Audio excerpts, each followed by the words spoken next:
Welcome to my YouTube channel the future nurse 24। আজকে মূলত যে বিষয়ে ভিডিওটা করা হবে তোমরা অন দ্য স্ক্রিনে দেখতে পারছো। এখানে আমাদের বর্তমান পশ্চিমবঙ্গের যে সিএম বিভিন্ন বৈঠকে বিভিন্ন স্বাস্থ্য দপ্তরের নিয়োগ নিয়ে বিভিন্ন মিটিং, বিভিন্ন আলোচনা, তার বিভিন্ন রায় প্রকাশ করেছেন। এবং এই যে নোটিশটা বা এই যে নিউজটা এটা সার্কুলেট হয়ে গেছে, মোটামুটি সবাই জানো। তাও অনেকের মনে কোয়ারি রয়েছে, অনেকের মনে ডাউট রয়েছে যে নতুন করে নিয়োগ হবে কি না, বা কাদেরকে নেওয়া হবে, বা কত দিনের মধ্যে রিক্রুটমেন্ট হবে, কেন এই রকম একটা আর কি এরকম একটা মানে লাইন বলা হয়েছে যে 3 মাসের মধ্যেই হবে। তো 3 মাসের মধ্যে কমপ্লিট করতে পারবে কি না। দেখো, এটা হচ্ছে আমাদের সিএম এবং তার সাথে সাথে আরও বিভিন্ন স্বাস্থ্য দপ্তরের লোকেরা মিটিং করে কিন্তু এইটাই ডিসিশন নিয়েছেন যে হাসপাতালে শূন্য পদে চিকিৎসক মানে আমাদের ডক্টর, তার সাথে নার্স, ঠিক আছে, নিয়োগ আগামী 3 মাসের মধ্যে হবে। তাহলে এই লাইনটাই দেখো এখানে দেখতে পাচ্ছ, 3 মাসের মধ্যে লিখেছে, মানে তাদের একটা অ্যাজাম্পশন রয়েছে নিশ্চয়ই যে এই নার্স নিয়োগ বলো বা চিকিৎসক নিয়োগ বলো 3 মাসের মধ্যে অত্যন্ত প্রয়োজন। নিশ্চয়ই ভ্যাকেন্সি রয়েছে বা ভ্যাকেন্সি তারা করে তারপরে কিন্তু এই নিয়োগ প্রক্রিয়া সম্পূর্ণ করতে চলেছে। এবার 3 মাসের মধ্যে লিখেছে। আমরা আগের যে রিক্রুটমেন্টটা হলো এই রিসেন্ট মার্চে জয়েনিং, সেই রিক্রুটমেন্টটার যদি হিস্ট্রি দেখি তাহলে দেখো এখানে আগস্টে হচ্ছে আগের যে হিস্ট্রিটা 2025-এর আগস্টে রিক্রুটমেন্ট বেরিয়েছিল এবং আগস্টে রিক্রুটমেন্ট মানে রিক্রুটমেন্ট নোটিশ বেরিয়েছিল। নোটিশ বেরোনোর পরে কিন্তু মোটামুটি ডিসেম্বর এবং জানুয়ারি, ডিসেম্বরের 31 তারিখ এবং জানুয়ারির 1 তারিখ এই দুদিন কিন্তু সিবিটি এক্সামিনেশন হয়েছিল। তাহলে আগস্টের পর সেপ্টেম্বর, অক্টোবর, নভেম্বর, ডিসেম্বর, মোটামুটি ধরে রাখো 4 মাস পরে কিন্তু এক্সামিনেশন হয়েছিল। এবং ঠিক তার হচ্ছে পরবর্তী মাসে, ঠিক আছে, ফেব্রুয়ারির দিকে ইন্টারভিউ হয়, মানে 1 মাস পরে মোটামুটি ইন্টারভিউ হয় এবং তার পরবর্তী মাসেই কিন্তু সমস্ত রেজাল্ট বেরিয়ে কিন্তু জয়েনিং স্টার্ট হয়ে যায় মার্চ মাসে। তাহলে তুমি নোটিফিকেশান থেকে শুরু করে জয়েনিং পর্যন্ত দেখো, দীর্ঘ আগস্টের পর সেপ্টেম্বর, অক্টোবর, নভেম্বর, ডিসেম্বর, জানুয়ারি, ফেব্রুয়ারি, মার্চ, দীর্ঘ 7 মাস কিন্তু একটা পরপর প্রসিডিওর করতে লেগেছে। তো সেই ব্যাপারটা তোমাদের হয়তো মাথায় ঘোরাফেরা করছে যে এই 7 মান্থের দীর্ঘ প্রসিডিওরটা কি করে 3 মান্থে কমপ্লিট করবে। এটা পুরোপুরি ডিপেন্ডেন্ট এখন গভর্নমেন্ট রুলসের ওপর, যে গভর্নমেন্ট কি করতে চলেছে। ঠিক আছে, আমাদের নোটিফিকেশান কবে বেরোবে বা নোটিফিকেশান বেরোনোর তোমরা দেখতে পারলে 4 মাসের মধ্যে এক্সামিনেশান হয়েছিল, সিবিটি হয়েছিল এবং এটাও কিন্তু সিবিটি হবে, এটাই ধরে রাখো। তো তোমরা সেইভাবে কিন্তু পড়াশোনা স্টার্ট করো এবং তার সাথে সাথে কত মার্কসের কি ডিস্ট্রিবিউশন থাকতে পারে সেটাও জানিয়ে দেবে। ঠিক আছে, যেমন আগের বারে সিবিটি এর মার্কস ছিল কত, 85 এবং ইন্টারভিউয়ের মার্কস ছিল কিন্তু 15, টোটাল মিলে 100 হয়েছিল। এবং এবারেও কিন্তু আশা করি ডিস্ট্রিবিউশনটা এরকম থাকতেও পারে এবং চেঞ্জ করলে সেটাও কিন্তু নোটিফিকেশান যখন বেরোবে সেই নোটিফিকেশানে কিন্তু জানিয়ে দেওয়া হবে। এবার তোমাদের আরও একটা কোয়ারি কি রয়েছে, যে এই যে 2022 সেশনে যে ব্যাচটা তোমরা পাস আউট হয়েছো, সেই পাস আউট ব্যাচটা তোমরা রেজিস্ট্রেশন পাবে কি না এবং রেজিস্ট্রেশন পেয়ে তোমরা অ্যাপ্লাই করতে পারবে কি না, তোমরা রেজিস্ট্রেশন পেয়ে অ্যাপ্লিকেবল কিনা সেটা তোমরা কিন্তু চিন্তিত। এখন এটাও জানি না এখন তোমাদের কত দূর কী করবে, কারণ এখন দেখেছো প্রভিশনাল কোনো রেজিস্ট্রেশন দেয় না, যা দেবে ফাইনাল রেজিস্ট্রেশন। এবং আমাদের হিসাব করে দেখা গেলে কিন্তু আমরা আগস্টেই পেয়েছিলাম, এবারে 3 মাসের মধ্যে বলেছে, মানে তুমি ধরে রাখো এটা মে চলছে, জুন, জুলাই, আগস্টের দিকে কিন্তু রিক্রুটমেন্ট নোটিশ বেরিয়ে যাওয়ারও কথা।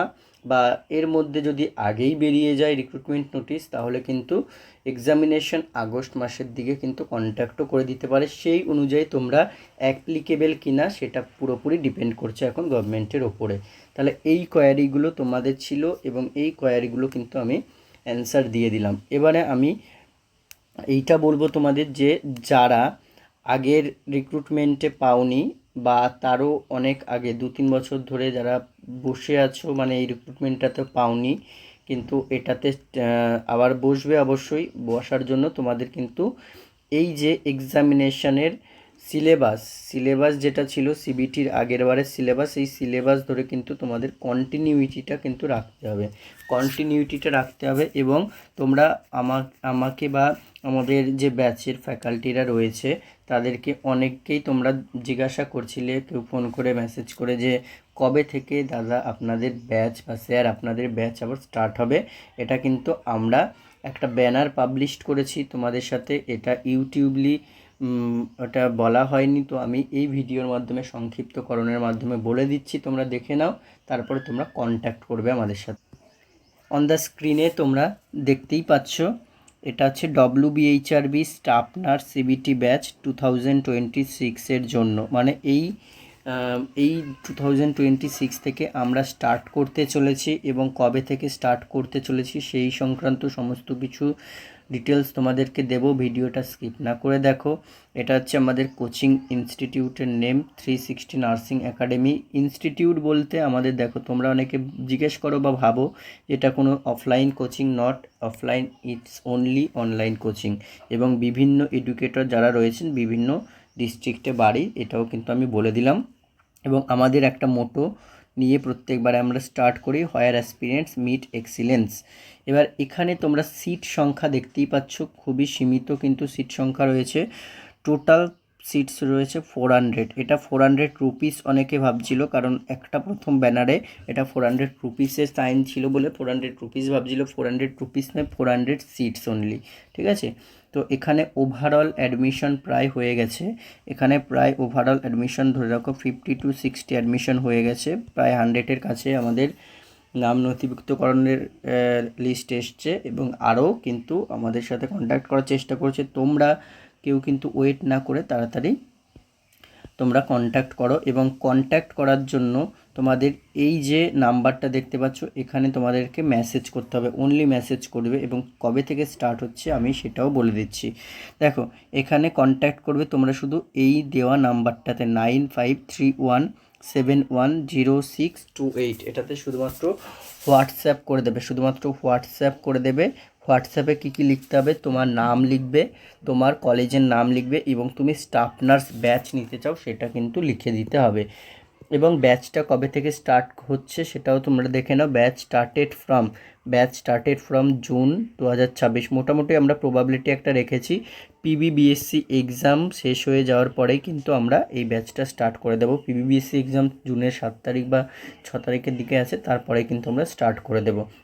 এবং বলা বাহুল্যই আমাদের এটা ফার্স্ট ব্যাচ নয়, এটা আমাদের গ্রেড 2 এর জন্য সেকেন্ড ব্যাচ এবং ফার্স্ট ব্যাচ থেকে আমাদের যা যা রেজাল্টস এসেছিলো, যা যা আমরা আউটকাম পেয়েছি, যা যা আমরা অ্যাচিভমেন্ট পেয়েছি স্টুডেন্টের কাছ থেকে, দেখো কতজন মোটামুটি স্টুডেন্ট ছিল, কিন্তু 1000+ স্টুডেন্ট ছিল এবং সেখান থেকে 284 কিন্তু সিলেক্টেড হয়ে গেছে আগের সিবিটিতে সিলেক্টেড হয়েছে, প্লাস ইন্টারভিউতে হয়েছে। এবার টপ জিএমআরের মধ্যে দেখো জিএমআর 1 ছিল, জিএমআর 2 ছিল, জিএমআর 16 ছিল, জিএমআর 20 ছিল, জিএমআর 37 ছিল, জিএমআর 40, 51, 57, 63, 69 এবং আরও এরকম কিন্তু অনেক জিএমআর ছিল। আচ্ছা, এখানে আর একটু বলে রাখি যে এনরোলমেন্ট কিন্তু অনেকে স্টার্ট করে দিয়েছে, মানে অনেকে কিন্তু ব্যাচ নেওয়া স্টার্ট করে দিয়েছে এবং ব্যাচ নিতে গেলে কত কি কোর্স ফি বা ইনস্টলমেন্টের ব্যাপার রয়েছে কিনা সেগুলো তোমরা এই নাম্বারে কন্ট্যাক্ট করলে কিন্তু পেয়ে যাবে। এবারে আমাদের ফিচার্সে একটু আসি। ফিচার্সের দিকে দেখতে গেলে দেখো ফিচার্স আমাদের প্রায় প্রত্যেকবারে একই থাকে এবং এখানে তোমাদের হচ্ছে সিবিটি সিলেবাসের ওপর ফোকাসড করে পড়ানো হবে। সিলেবাসটা কি দেখো, জিএনএম যদি 3 ইয়ার্স কোর্সের যে জিএনএম সেটার ক্ষেত্রে কিন্তু আমাদের সাইকোলজি, সোশিওলজি বাদে all subject except psycho and socio, okay, এটা থাকছে। এবং প্লাস ইনক্লুডিং ইন্টার্নশিপ এটা আগের বারের সিলেবাস অনুযায়ী আমি বলছি, এবং এই সিলেবাস অনুযায়ী এখন পড়ানো হবে। যদি কোনো এক্সচেঞ্জ হয় তাহলে সেটাও কভার করা হবে। এবং বিএসসি এর ক্ষেত্রে কিন্তু বিএসসি এর জানো 4 ইয়ার্সের যে সিলেবাস থাকছে, including applied biochemistry, including microbiology, including pharmacology, সমস্ত কিছুই কিন্তু পড়ানো হবে।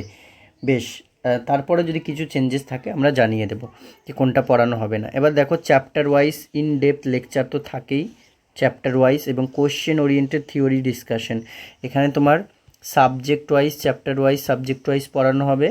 এবং ধরো কোনো একটা থিওরি সামথিং, ধরো সিপিআর পড়ানো হচ্ছে, সিপিআর পড়ানোর সাথে সাথে কিন্তু সিপিআর থেকে যা রিলেটেড কোশ্চেন হতে পারে, যেমন ধরো অ্যাডাল্টের ক্ষেত্রে তোমার হচ্ছে চেস্ট কম্প্রেশন এবং ভেন্টিলেশনের রেশিও কত, বা চাইল্ডের ক্ষেত্রে রেশিও কত, এই ধরনের যে প্রিভিয়াস কোশ্চেনগুলো এসছে সেগুলো কিন্তু সমস্ত কিছু বলে দেওয়া হবে। এবার হাইলি কোয়ালিফাইড এডুকেটরস থাকছেন, এডুকেটরসের সাথে তোমরা আস্তে আস্তে ইন্ট্রোডিউসড হয়ে যাবে যখন তোমরা স্টার্টেড করবে class. 3 classes weekly live classes কিন্তু মোটামুটি মিনিমাম 3 ক্লাসেস আমাদের প্রত্যেকটা ব্যাচের ফিচার্সেই থাকে। এবং প্রিভিয়াসলি ইয়ার কোশ্চেন ডিসকাশন আমাদের করানো হবে এখানে, ঠিক আছে। প্রিভিয়াসলি ইয়ার বলতে এখানে প্রিভিয়াস ইয়ার কী এসছে বলে দাও তোমরা। প্রিভিয়াস ইয়ার এসছে কিন্তু আমাদের এই যে 2025-এর যে ডিসেম্বর এবং 2026-এর জানুয়ারিতে যে 6টা শিফটে কোশ্চেন এসেছিলো, কোশ্চেন পেপার, সেগুলো ডিসকাশন করা হবে এটা, ওকে। এবং ডাউট সলভিং সেশন থাকবে, স্পেশাল গাইডেন্স কিন্তু থাকবে। তোমরা তাহলে কন্ট্যাক্ট করবে কোথায় বলো তো? এই নাম্বারটায় তোমরা কন্ট্যাক্ট করবে, হোয়াটসঅ্যাপ লিখবে, শুধুমাত্র ফোন করবে না, হোয়াটসঅ্যাপে লিখবে। আর এই নোটিফিকেশানটা তোমরা আশা করি দেখতে পেয়েছো অনেকে, এমন নয় কেউ এখনও অদেখা রয়েছে, যে government of West Bengal finance department Nabanna এর তরফ থেকে ডেটেড 22/5/26-এ একটা মেমো নাম্বার সহিত কিন্তু একটা সাবজেক্ট, মানে কি এখানে নির্দেশ করা হয়েছে যে submission of vacancy status report by 3rd June, মানে এই আপকামিং যে 3rd জুন আসছে, সেই 3rd জুনের মধ্যে কিন্তু কি করতে বলেছে, কোথায় কত ভ্যাকেন্সি স্ট্যাটাস রয়েছে সেটা সাবমিশন করতে বলেছে। কিসের জন্য না, for filling up of vacant post. তাহলে ভ্যাকেন্ট পোস্টকে ফিলিং আপ করা হবে, সেই জন্য কিন্তু ভ্যাকেন্সি স্ট্যাটাস কত কি রয়েছে, এটাও কিন্তু অনেকটা পজিটিভ দিক দেখাচ্ছে তোমাদের। এবার তোমাদের পরবর্তী কোশ্চেন কি আসছে, যে স্টাফ নার্স গ্রেড 2 এর ক্ষেত্রে ভ্যাকেন্সি কত থাকতে পারে, এটা কিন্তু একটা বড় কোশ্চেন, এটা কিন্তু খুবই একটা বড় কোশ্চেন। দেখো আগের বারের প্রিভিয়াস ভ্যাকেন্সি ছিল, তোমরা দেখেছো 5000 সামথিং ভ্যাকেন্সি ছিল। এটা বোথ মেল ফিমেল অ্যান্ড মেলের কিন্তু বিএসসি নয়, মেল বিএসসি দেখেছো, দুটো ক্যান্ডিডেট বাদ গেছে, মেল বিএসসি ক্যান্ডিডেটর নয়, male GNM and female BSc PBBSc GNM. তো এখানে কিন্তু মোটামুটি মানে অল অ্যাডমিনিস্ট্রেটিভ ডিপার্টমেন্টকে রিকোয়েস্ট করা হয়েছে তাদের একটা ডিটেল ভ্যাকেন্সি রিপোর্টকে প্রেসক্রাইব ফরম্যাটে ডিপার্টমেন্টকে পাঠাতে, for the directorate office and for the regional office separately. Such detail report should be kept with the concern department. তাহলে বলেছে মোটামুটি 3rd জুনের মধ্যে পাঠাতে, ঠিক আছে। তো এইখানে আরও অনেক কিছু কিন্তু মোটামুটি বলা রয়েছে।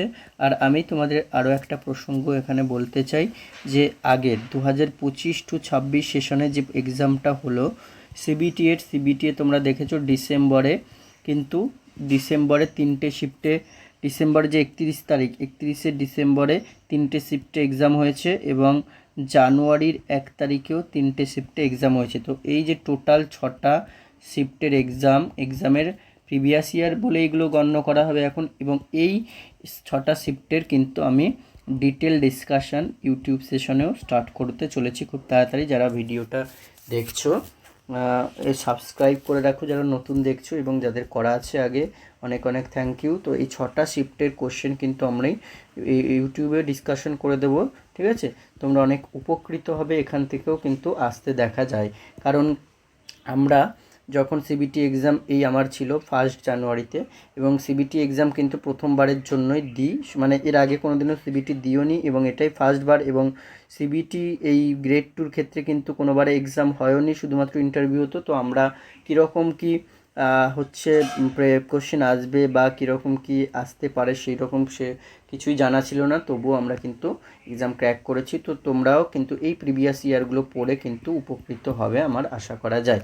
তো এই ছিল মোটামুটি এই নোটিশ বা আমাদের ব্যাচ সংক্রান্ত এবং কত কি ভ্যাকেন্সি আসতে পারে, কবে আসতে পারে সেই সংক্রান্ত ভ্যাকেন্সি রিলেটেড আপডেট যদি আমরা জানতে পারি এবং কবে রিক্রুটমেন্ট ছাড়তে পারে, কবে সিবিটি হতে পারে যদি আমরা জানতে পারি, তাহলে আমরা ইউটিউবে বা আমাদের হোয়াটসঅ্যাপ চ্যানেলে তোমাদের আগে জানিয়ে দেবো।